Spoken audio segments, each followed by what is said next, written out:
Okay, good evening everyone. Let's start with the remaining part of unit 1.3 in economics paper number 4.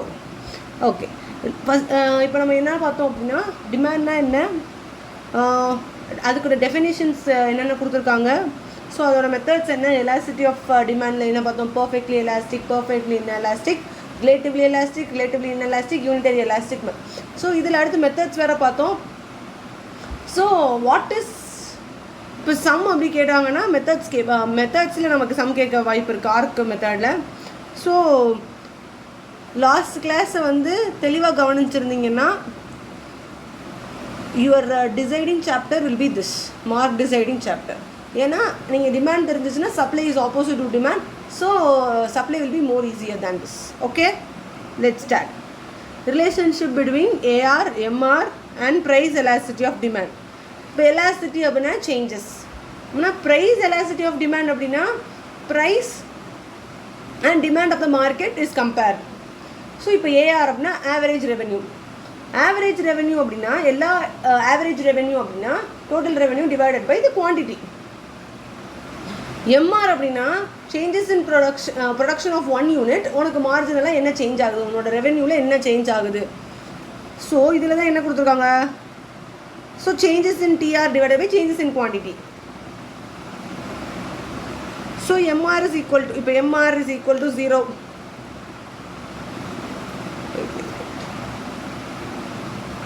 இப்போ எம்ஆரோட formula என்ன, change in total revenue divided by change in quantity. அதே இது இப்போ டிஆருங்கிறது என்னது, total revenue, price into quantity. இப்போ இங்கே இருக்கிற கியூவும் கேன்சல் ஆகுமானா நோ, ஏன்னா இங்கே சேஞ்சஸ் தானே கேட்டிருக்காங்க, கேன்சல் ஆகாது. So TR changes in total revenue divided by changes in quantity.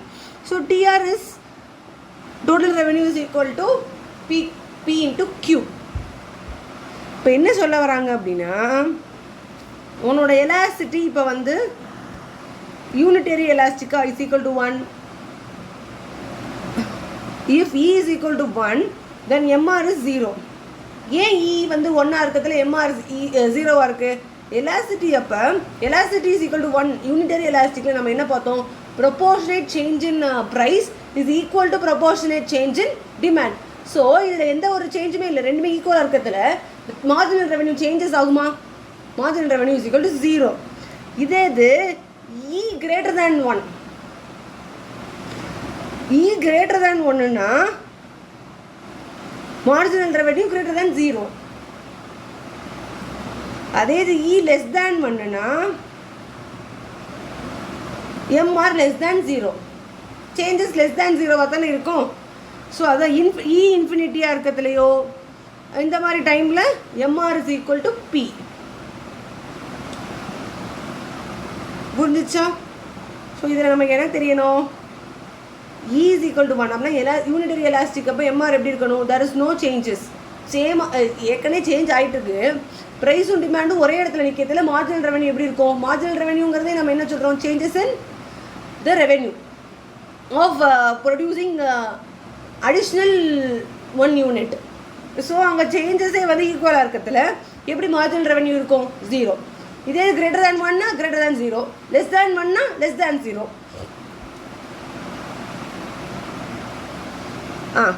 This analysis shows the firm should produce the level of output corresponding to which price elasticity of demand is relatively elastic, E greater than 1. அப்போனா MR greater than 0, அப்போனா the firm earns profit, positive marginal revenue. less than 0னா 0க்கு less thanனா என்ன, negative part போகும். So அங்கே வந்து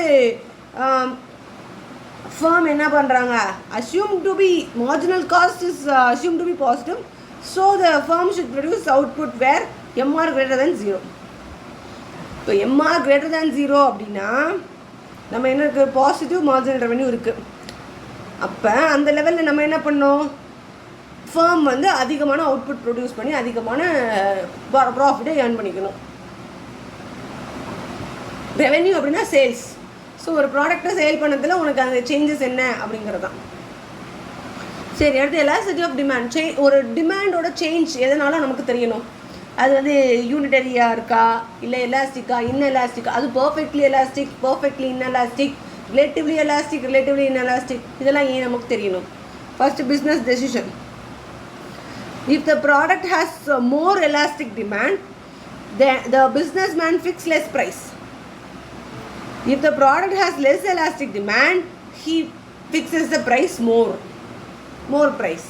so ஒரு சேஞ்சஸ்னால ஒரு டிமாண்டில் என்ன சேஞ்சஸ், இப்போ ப்ரைஸ் கான்ஸ்டண்ட்டாக இருக்குது, டிமாண்ட் அதிகமாகுது, அந்த ப்ராடக்ட்டுக்கெலாம் எப்படி ப்ராடக்ட் ஃபிக்ஸ் பண்ணோம், இல்லை டிமாண்ட் ஒரே மாதிரி தான் இருக்கும், ப்ரைஸ் நீ என்ன வச்சாலும் டிமாண்ட் அதே தான் இருக்கும் அப்படின்னா அந்த டைமில் நீ என்ன ப்ரைஸ் வேணால் ஃபிக்ஸ் பண்ணிக்கலாம். ஸோ இதை பொறுத்து தான் ஒரு மேனுஃபேக்சரரோ இல்லை ஒரு செல்லரோ என்ன பண்ணுறாங்க, ஒரு ப்ராடக்ட்கான வேல்யூவை ஃபிக்ஸ் பண்ணுறாங்க. அடுத்து மோனோபோலிஸ்ட் அப்படின்னா one seller for one product. அப்போனா இவங்ககிட்ட தவிர அந்த ப்ராடக்ட் வேறு யார்கிட்டையுமே கிடையாது. ஸோ மோனோபோலிஸ்ட் அவங்க என்ன பண்ணுவாங்க, இந்த ப்ராடக்ட்டை அவங்க மட்டும் தான் வச்சுருக்காங்கன்னா அவங்க வைக்கிறதா price. fixes the higher prices in one market in which elasticity of demand is less, lower price in more elastic demand market for the same thing or same good.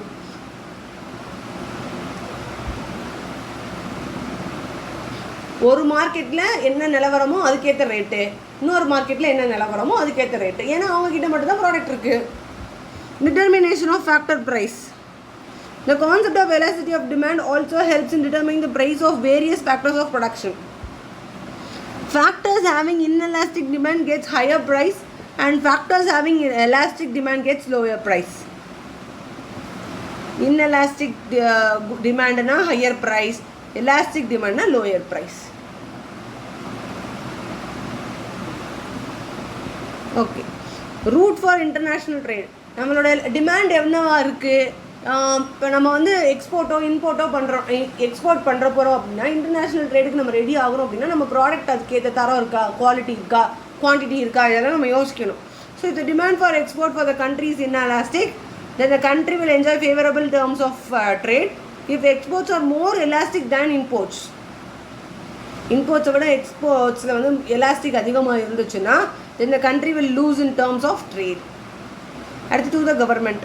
The concept of elasticity of demand also enables the government to decide what particular industry should be declared as public utilities to taken over and operated by the state. சரி, இப்போ elasticity of demand எதெல்லாம் determinants of elasticity of demand எதை வச்சு நீ elasticity இதுதான் அப்படின்னு fix பண்ணுற.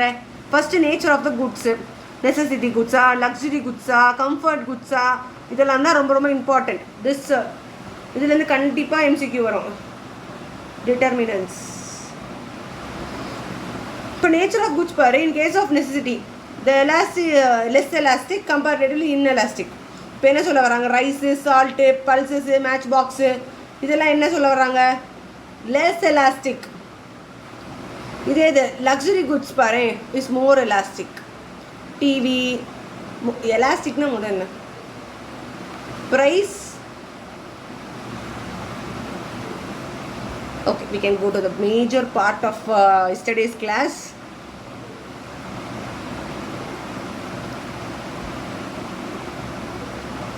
Income elasticity, இது price elasticity. Elastic அப்படின்னா பாரு, perfectly elastic அப்படின்னா price ஒரே தான் இருக்கும், டிமாண்ட் தான் மாறிக்கிட்டே இருக்கும். எலாஸ்டிக் அப்படின்னாலே உனக்கு என்னவா தான் இருக்கும், ஏதோ ஒன்று கான்ஸ்டண்ட்டாக இருக்க போகுது. இன்னும் இப்போ ஒன்று கான்ஸ்டண்ட்டாக இருக்குன்னா இன்னொன்று என்ன ஆக போகுது, சேஞ்ச் ஆக போகுது. கரெக்டா? இப்போ பர்ஃபெக்ட்லி இன்எலாஸ்டிக் அப்படின்னா ஓகே, இப்போ பர்ஃபெக்ட்லி அப்படின்னா price remaining constant, demand change ஆகுதுன்னா எலாஸ்டிக். இதே இது ப்ரைஸ் சேஞ்ச் ஆகுது, டிமாண்ட் ஒரே மாதிரி தான் இருக்கும் அப்படின்னா இட்ஸ் பர்ஃபெக்ட்லி இன்எலாஸ்டிக். இப்போ ரிலேட்டிவ்லி எலாஸ்டிக் அப்படின்னா லக்ஸுரி குட்ஸ் மோர் தேன் ஒன் அப்போனா சேஞ்ச் இன் ப்ரைஸை விட டிமாண்ட் வந்து கூட இருக்குது அப்படின்னா கிரேட்டர் தேன் ஒன்னுனா டிமாண்ட் கூட இருக்குது. ஸோ இங்கே கிரேட்டர் தேன் ஒரு லெஸ் தேன் ஒன்ங்கிறது வந்து டிமாண்டை தான் சொல்லுது. So proportionate change in demand is more than the proportionate change in price. இது என்னது, எலாஸ்டிக் டிமாண்ட். இன்எலாஸ்டிக்னா பாரு ப்ரைஸை விட டிமாண்டை விட ப்ரைஸ் சேஞ்சஸை வந்து இது லெஸ்ஸாக தான் இருக்குது. ப்ரைஸில் நீ என்ன சேஞ்சஸ் பண்ணாலும் டிமாண்டோட ப்ரொபோர்ஷனேட் சேஞ்ச் வந்து லெஸ்ஸாக தான் இருக்குது. யூனிட்டரி எலாஸ்டிக்னா is equal to demand, proportionate change in demand is equal to proportionate change in price. இப்போ புரிஞ்சிச்சா? அடுத்து comfort goods have unitary elastic. ஏன்னா நீ என்ன ப்ரைஸ் வாங்கினாலும் என்ன ப்ரைஸ் வச்சாலும் அதே ப்ரைஸ் சேஞ்சுனால தான் உன்னோட குட்ஸோட டிமாண்டும் அதே அளவு தான் இன்க்ரீஸ் ஆக போகுது. அடுத்து அவைலபிலிட்டி ஆஃப் சப்ஸ்டியூட்ஸ்.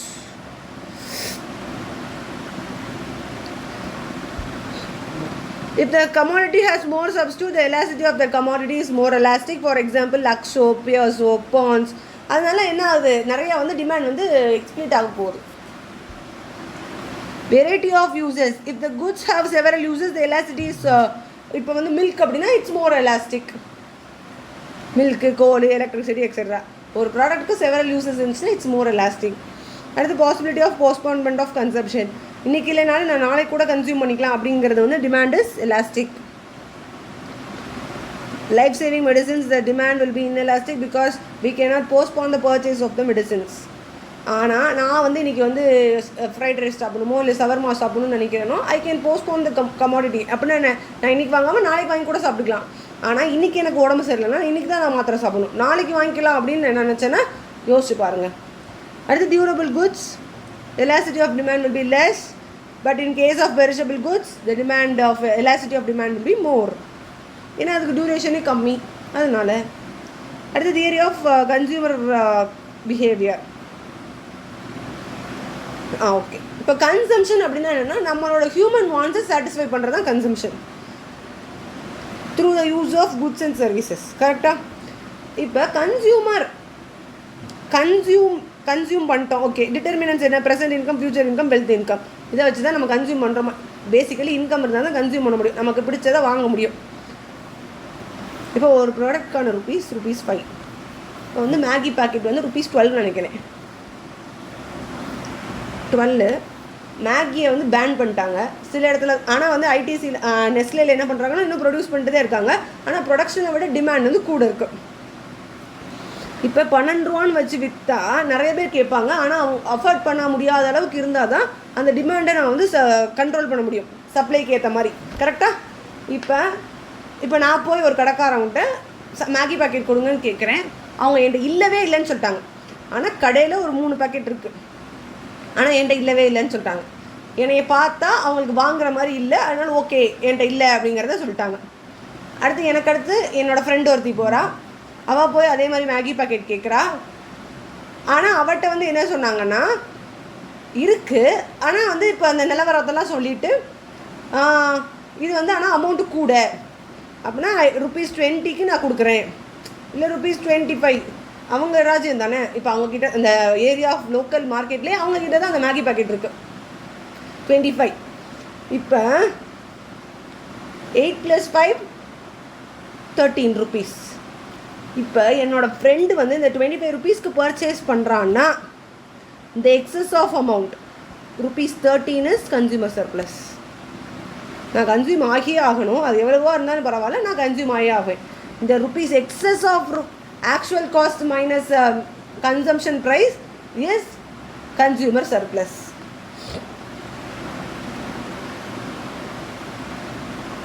எவ்வளோ கொடுத்தனாலும் நான் வாங்க ரெடி, அந்த மாதிரி. புரிஞ்சிச்சா? சரி, மூடு. The next one. So difference between billing price and the actual price. Definition பாருங்க. The excess price which a consumer could be willing to pay for a thing rather than go without the thing over what he actually does the pay. ஏற்கனவே பண்ணுற பேயை விட எக்ஸஸாக பண்ணி அந்த product எனக்கு வேணும், அதனால நீ வந்து வாங்குற. அடுத்து லா ஆஃப் டிமினிஷிங் யூட்டிலிட்டி. நேற்றே கிளாஸில் பார்த்தோம். Apple example. More the quantity less the satisfaction. அதான் a particular want is suitable. உன்னால் எது வரைக்கும் கன்சியூம் பண்ண முடியுமோ அது வரைக்கும் தான். ஒரு வரைக்கும் கான்ஸ்டண்ட்டாக இருக்கும். அடுத்து உன்னோட டிமினிஷிங் உன்னோட கன்சம்ஷன் என்ன ஆக ஆரம்பிச்சு நெகட்டிவில் போக ஆரம்பிச்சிடும். So the law of diminishing was firstly propounded by H.H. Johnson. So it's Johnson's first law of consumption. ஆனால் DMU was developed by Alfred Marshall. அவர் என்ன சொல்லியிருக்காரு பாருங்க, the additional benefit which a person derives from a given increase in his stock of anything. நான் 7 apple கொடுத்து மொதல் ஆப்பிளில் உனக்கு சாட்டிஸ்ஃபேக்ஷன் ஹையராக இருக்கும், சாட்டிஸ்ஃபேக்ஷன் கம்மியாகும். அடுத்து ஒரு நியூட்ரலாக 0 ஆயிரும். சரி, இதுக்கு மேலே இன்ட்ரெஸ்டே இல்லை. அடுத்து போச்சுன்னா அந்த இன்ட்ரெஸ்ட் வந்து 0 நெகட்டிவ் ஆக ஆரம்பிச்சிடும். diminishes with every increase in the stock that he already has. புரிஞ்சிச்சா? ஆப்பிள் எக்ஸாம்பிள் ஞாபகம் வருதா? Concept in this law, total utility. Total utility என்ன? டோட்டலாக நான் எவ்வளோ யூனிட்ஸ் கன்சியூம் பண்ணேன். So the total amount of satisfaction obtain by the consumer by the consumption of total units of a thing. The sum of marginal utilities was also called as total utility. Marginal utility, change in units of every one additional unit. So additional utility obtained by the consumer by the consumption of additional unit of a thing. Singularல பேசுகிறாங்க. Or one or more of a thing. The change in total utility is called marginal utility. Okay. இப்போ மொதல் யூனிட்டில் வந்து உன்னோட utility 40 இருக்குது, செகண்டில் 70 இருக்குது. இப்போ 1 யூனிட் ஆஃப் இன்க்ரீஸில் உன்னோட டிஃபரன்ஸ் என்ன, டோட்டல் யூட்டிலிட்டியோட டிஃபரன்ஸ் என்னன்னு சொல்கிறது தான் வந்து மார்ஜினல் யூட்டிலிட்டி. அப்படின்னா ஃபர்ஸ்ட் யூனிட்டில் என்ன டோட்டல் யூட்டிலிட்டியோ அதான் மார்ஜினல் யூட்டிலிட்டி. ஏன்னா அதுக்கு முன்னாடி நீ எதையுமே அதை கன்சியூம் பண்ணலை.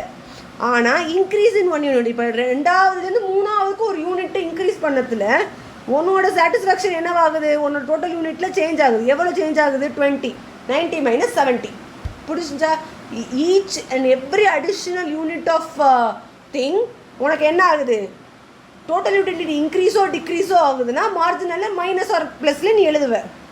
இப்போ பாரு, 5லேருந்து 6 போகிறோம், 5th யூனிட்லேருந்து 6th யூனிட், 100லேருந்து மைனஸ் ஆயிருக்கு பாரு, 90 - 100, so -10.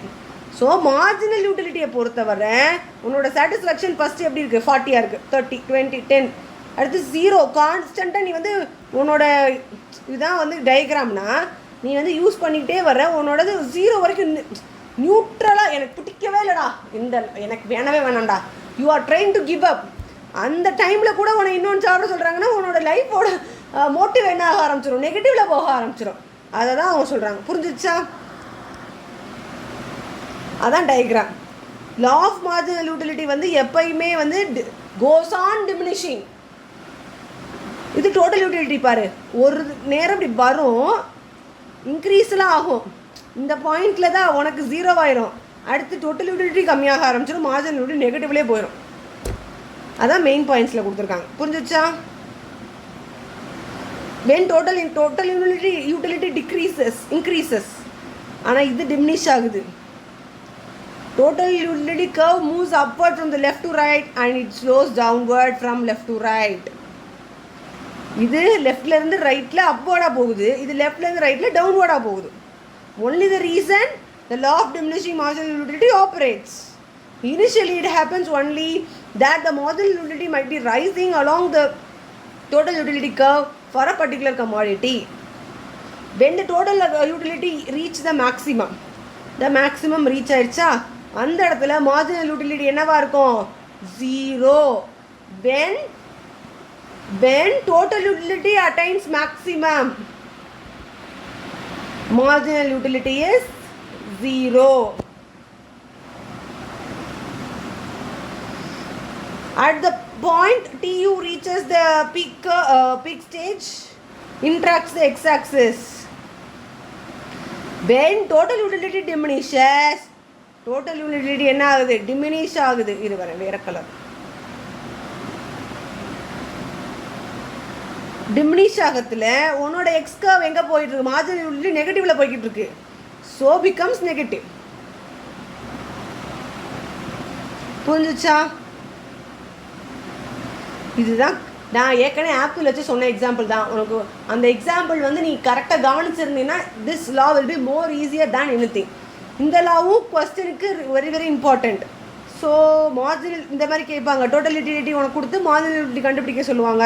So it's important. Law of diminishing marginal utility is important. இந்த மாதிரி நான் ஸ்டார் போட்டுட்டு வர்றதெல்லாம் நீ எக்ஸாமுக்கு டே பிஃபோர் த எக்ஸாம் நீ வந்து அதெல்லாம் ரீட் பண்ணி படிக்கணுங்கிறதுக்காக தான் நான் ஸ்டார் போட்டுட்ருக்கேன். இந்த லா மேக் பண்ணத்தில் என்ன அசம்ஷன் அப்படின்னா ஹோமோஜீனியஸ், எல்லா ப்ராடக்ட்டுமே ஒன்று தான். ஆப்பிள்னா 7 apple, The units must be of a reasonable size. இப்போ 6 5 அந்த மாதிரி. There is a one time gap between one unit of consumption and the next unit. Same unit of gap இருக்கணும். இப்போ நான் ஒன்று கன்சியூம் பண்ணுறேன்னா இப்போலேருந்தே நான் வந்து ஒரு ½ an hour 7-8 பிரியாணி சாப்பிடணும், 7-8 ஆப்பிள்ஸ் சாப்பிடணும், ஒன் டைமில் நான் அதெல்லாம் முடிக்கணும். அந்த மாதிரி no gaps between the one additional unit. There is no change in taste and preference of the consumer. Exemption to diminishing marginal utility. இதுக்குள்ளே வராதது என்னென்னா, இது வெரி வெரி இம்பார்ட்டன்ட். எதெல்லாம் வந்து லா ஆஃப் டிமினிஷிங் மார்ஜினல் யூட்டிலிட்டிக்கு வராது, நம்ம hobbies, collection of rare goods, misers, money and gold, reading of books. Please ignore my voice. அதனால் நீங்கள் வந்து கொஞ்சம் உங்கள் புக்கை மட்டும் மேஜராக கான்சென்ட்ரேட் பண்ணி பாருங்கள், ஓகேவா? அடுத்து இம்பார்ட்டன்ஸ் என்னென்ன, value paradox, basis of economic laws, இது வந்து progressive taxation, redistribution of wealth, demand forecasting. Demand forecasting வந்து சிஎம்ஏ சிலபஸில் அவ்வளோ பெரிய இம்பேக்ட்லாம் கிடையாது. ஸோ டிமாண்ட் ஃபோர்காஸ்டிங் அப்படின்னா பாஸ்ட் 5 yearsல எனக்கு என்ன டிமாண்ட் ஃபோர்காஸ்ட் ஆகிருக்கோ அதை விட நான் கொஞ்சம் இன்க்ரீஸ் அடுத்த ஒரு 5 yearsல நான் இது எக்ஸ்பெக்ட் பண்ணலாம். ஸோ அதான் demand forecasting is a production of demand for the future years. The success of the business depends upon the successful demand forecasting. Estimation of future demands of the product at present is called demand forecasting. Methods, expert opinion method, past records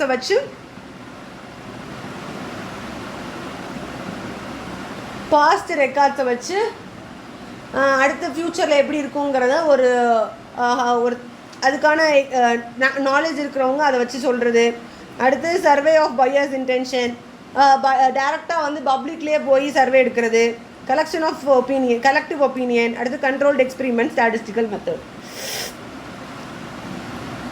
okay, here by we have completed demand. So இப்போ next supply. Supply அப்படின்னா என்னென்னா, இப்போ டிமாண்டுங்கிறப்ப நம்ம எப்படி பார்த்தோம், நான் ஒரு shop வச்சுருக்கேன், என்னோடய கஸ்டமர்ஸ் எப்படி இருந்தாங்க. இப்போ சப்ளைங்கிறது நான் ஒரு ஃபர்மாக இருந்து நான் எப்படி என்னோடய கஸ்டமர்ஸ்க்கு சப்ளை பண்ண போகிறேன், அந்த டிமாண்டை நான் எப்படி சாட்டிஸ்ஃபை பண்ண போகிறேன், by supplying the finished products for satisfying the consumer. So meaning there is a difference between stock of goods and supply of goods. Stock of குட்ஸ்னால் என்னோடய குடவுனில் இருக்கிறதா stock of goods. Supply of குட்ஸ்னால் என்னோடய கன்சியூமருக்கு நான் குட்ஸை எடுத்து கொடுக்கறது in exchange of price. Supply means the sum of part of the stock of goods which is prepared by the seller to sell at a particular price, at a particular market, at a particular period of time. இப்போ determinants of supply. Price of goods. Price of the goods is the main determinant of supply. Producers supply more goods if the prices are high. They produces fewer goods when the prices are low. It depends upon the demand. ப்ரைஸை வச்சும் supply வந்து சொல்கிறாங்க. இப்போ less price இருந்தால் சில ப்ரைஸ்லாம் வந்து லோயராக இருக்கிறதுல தான் நிறையா சப்ளை பண்ணுவாங்க, சில இது வந்து ஹையர் ப்ரைஸாக இருக்கிறதுல சப்ளை நிறையா பண்ணுவாங்க. இதெல்லாமே வந்து it depends upon the economy and demand of the consumers. அடுத்து goals of the firm.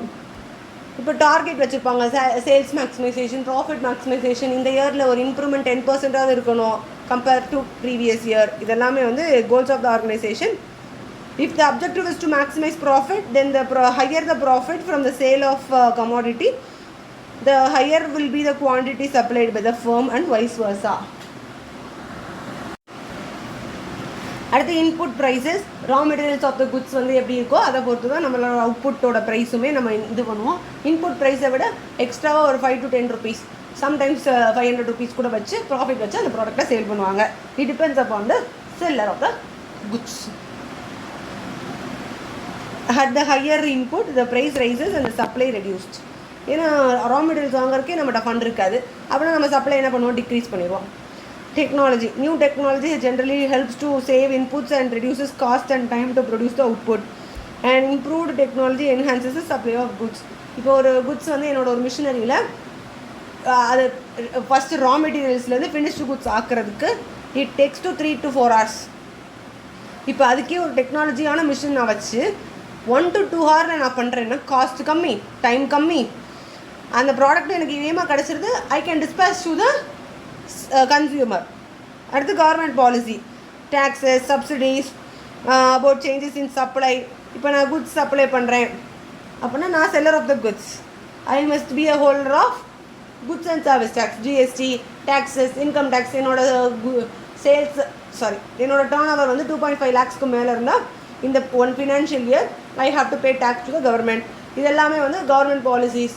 So இது எல்லாமே கூட சப்ளையை வந்து டிட்டர்மைன் பண்ணுது. அடுத்து expectations about the future prices of another commodity. இப்போ வந்து டீயை விட காஃபி கம்மியாக இருக்குன்னா காஃபியோட சப்ளை, காஃபி ப்ராசஸிங்கில் வந்து காஃபி சீட்ஸ்லேருந்து காஃபியை கொண்டு வர்றது, அந்த ப்ரூ ப்ரொடக்ஷன். காஃபிக்கு வேறு என்ன பிராண்ட் ஐ டோன்ட் நோ. நெஸ்லேயில் ஒரு காஃபி பிராண்ட் இருக்குது. ஸோ அதோட ப்ரொடக்ஷன் வந்து சப்ளை இன்க்ரீஸ் ஆகும். இதில் காஃபியோட ப்ரைஸ் கூட இருந்துச்சுன்னா டீக்கு வந்து வாங்க போயிடுவாங்க. So price of the other commodities also decides the supply of another commodity. அடுத்து நம்பர் ஆஃப் ஃபர்ம்ஸ் இந்த மார்க்கெட். ஒரு பர்சன் ஒரு மார்க்கெட் அப்படின்னா அவங்க வைக்கிறது தான் ப்ரைஸ். இதே நிறைய பேர் இருந்தாங்கன்னா ஓலிகோபோலி அந்த மாதிரி இருந்துச்சு அப்படின்னா ப்ரைஸ் வந்து கொஞ்சம் நியூட்ரலாக எல்லா காம்படிட்டிவ் மார்க்கெட்டில் என்ன வைக்கணுமோ அதான் வச்சுருப்பாங்க.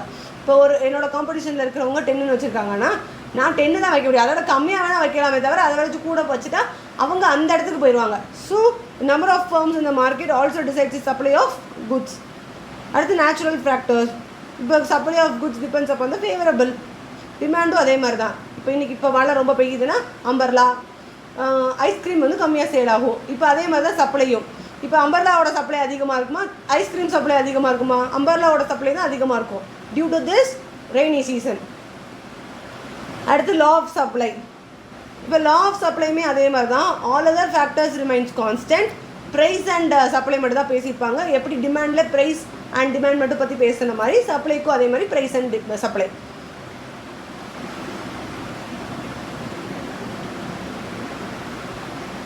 நம்ம எப்படி வந்து demand market demand schedule individual demand schedule, market demand schedule பார்த்தோமா? அதே மாதிரி தான். இண்டிவிஜுவலாக ஒரு ப்ராடக்ட் ஒரு இடத்துல மட்டும் சொல்கிறோம் அப்படின்னா இந்த மாதிரி வரும். எப்பயுமே வந்து demand curve falls from top left to right. இவங்க வந்து பாட்டம் லெஃப்ட் டு ரைட்டில் இப்படி போவாங்க சப்ளை. இதை ஞாபகம் வச்சுக்கோ. இன்க்ரீஸாக போகுது, இது டிக்ரீஸ் ஆகும். At the exemption to law of supply. இப்போ எப்படி வந்து டிமாண்டுக்கும் எக்ஸம்ஷன் இருந்துச்சு, Giffen goods, Giffen paradox, luxury goods, இதெல்லாமே டிமாண்ட்குள்ளே லா ஆஃப் டிமாண்ட்குள்ளே வராதோ அதே மாதிரி லா ஆஃப் சப்ளைக்குள்ளேயும் வராத ஒரு விஷயம் rare goods and supply of labour.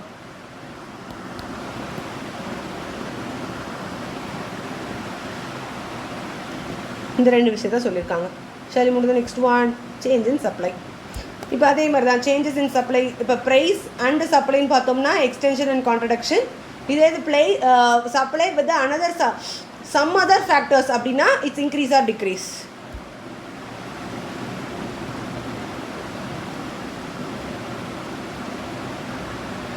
புரிஞ்சிச்சா? டிமாண்டில் என்ன பார்த்தோமோ அதே தான் சப்ளையில். அதுக்கு டயக்ராம் கொடுத்துருக்காங்க. இப்போ எலாசிட்டி ஆஃப் சப்ளை என்ன, எலாசிட்டி ஆஃப் டிமாண்டில் என்ன பார்த்தோம்? ப்ரைஸ் அண்ட் டிமாண்ட் பார்த்தோம். இங்கே எலாசிட்டி ஆஃப் சப்ளையில் ப்ரைஸ் அண்ட் டிமாண்ட். இப்போ வந்து ப்ரைஸ் வந்து remains constant, supply changes infinity. Inelastic, perfectly இன்எலாஸ்டிக்னா is equal to 0. Price changes, demand constant, supply constant. அதே இது relatively elastic supply greater than 1 அப்போனா supply proportionate change in supply is more than the proportionate change in price. இதே இடத்துல less than 1 அப்போனா இங்கே less than 1ங்கிறது supply தான். So proportionate change in supply is less than the proportionate change in price. Unitary elastic supply very easy. Proportionate change in supply is equal to proportionate change in price. Determinants என்ன பார்த்தோம்? Nature of the goods, durable or perishable அந்த மாதிரி. So இதுவுமே எது மோர் elastic எது less எலாஸ்டிக்ங்கிறத நீங்கள் read பண்ணி வச்சுக்கோங்க. புரிஞ்சிச்சா? அடுத்த equilibrium concept is very very easy concept.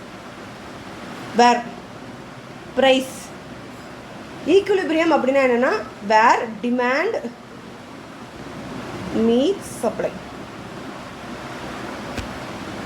இப்போ டிமாண்ட் இப்படி வருது, சப்ளை இப்படி வருது, இந்த ரெண்டு இடத்துல மீட் பண்ணுற இடம் தான் equilibrium. Excuse me. So equilibrium price means constant price or unchanged price. Accordingly to classical economist, the price of the goods is determined by the combined action of the buyers and sellers. It is nothing but supply and demand. It is actually the price at which quantity demanded of a commodity is equal to the quantity supplied. இங்கே டிமாண்டடில் உனக்கு equal ஆகுது, supply இடத்துல equal ஆகுது. இன்னும் அந்த இடம் என்னது? Equilibrium part. அதுதான் இங்கே கொடுத்துருக்காங்க. புரிஞ்சிச்சா? This part is equilibrium. Where demand and supply meets. Quantity demanded is equal to quantity supplied. அதுக்கு கேஸ் கொடுத்துருக்காங்க. ஃபஸ்ட் கேஸ் என்ன? Supply is constant. அப்படின்னா என்ன ஆக போகுதுன்னா, சப்ளை கான்ஸ்டண்ட்டாக இன்க்ரீஸ் ஆகுது, டிமாண்டை மட்டும்தான் நீங்கள் என்ன பண்ணுறீங்க? சேஞ்ச் பண்ணுறீங்க. அப்போனா ஒவ்வொரு இடத்துலையுமே அது மீட் பண்ணுற இடத்த தான் வந்து ஈக்குலிபிரியம் அப்படின்னு சொல்கிறாங்க. when supply is constant, the demand increased, equilibrium price also increases. இங்கே இருந்துச்சு, அடுத்து இங்கே போச்சு, அடுத்து அங்கே போயிடுச்சு. அடுத்தது பாரு, டிமாண்டு கான்ஸ்டண்ட்டாக இருக்குது. டிமாண்டுக்கோட கர்வ் வந்து டாப் லெஃப்ட் டு ரைட். இப்போ சப்ளை இதாகுது அப்படின்னா ஈக்குலிபிரியம் ப்ரைஸ் என்ன ஆகுதுன்னா லோயர் ஆகுது பாரு. கீழே ஆகிட்டே வருதா? டிக்ரீசஸ்.